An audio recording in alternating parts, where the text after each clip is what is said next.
Go. Hi, I'm Connor Kennedy. Hi, I'm Sam Larkin. And I'm Kent Miller.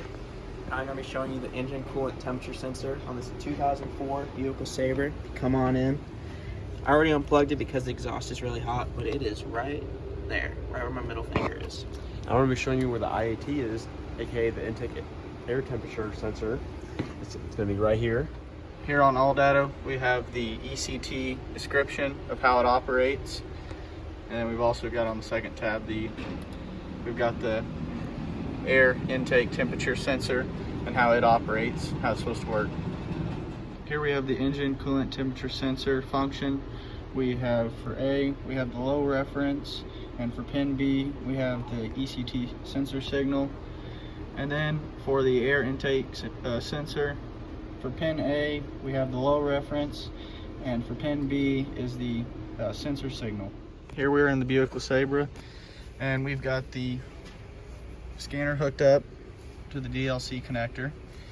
And we are going to go in the scan tool and see if our air intake temperature sensor is operating and if our engine coolant temperature sensor is operating properly. So we're going to go into engine here. We're also going to go to data display. Then we're going to go to engine data.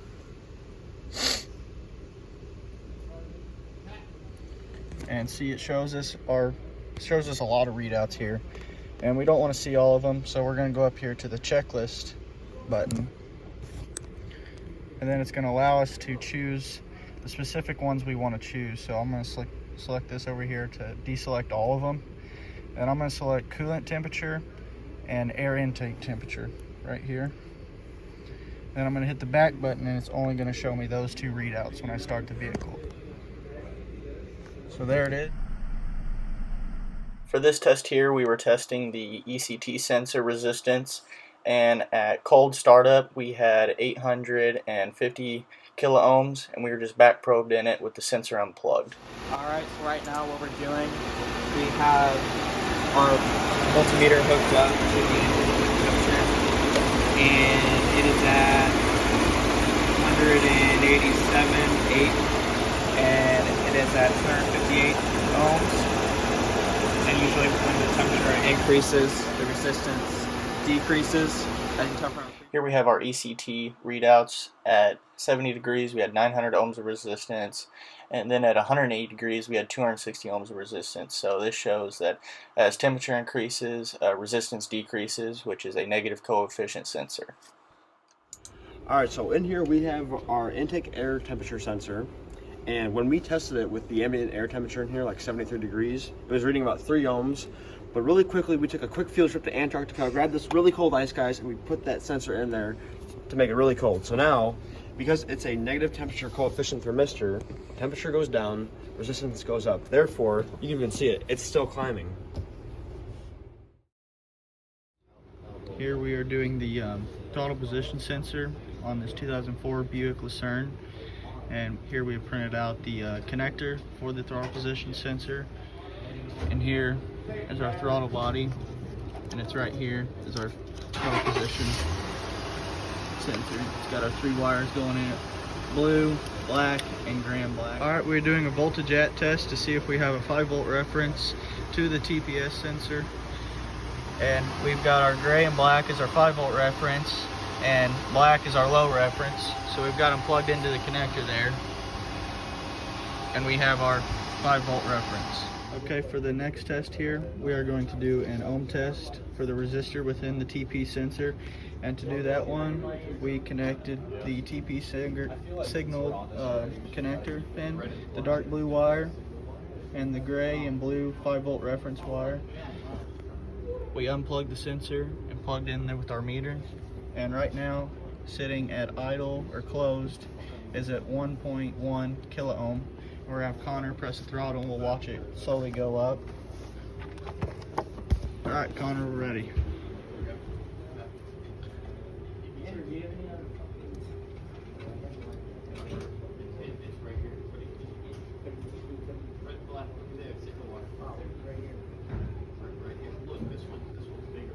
You can go a little bit faster.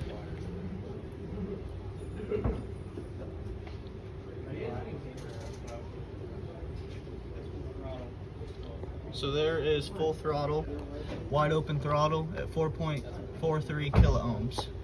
We're going to do a voltage sweep test, and to do that we back probed with the sensor plugged in.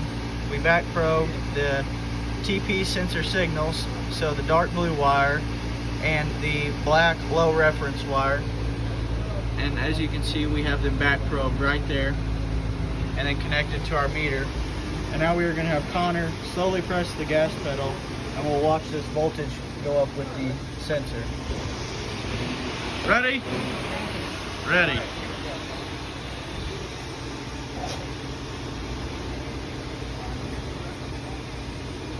And as we can see, the voltage is climbing. It is slowly going up. As you can see, he's slowly pulling the throttle.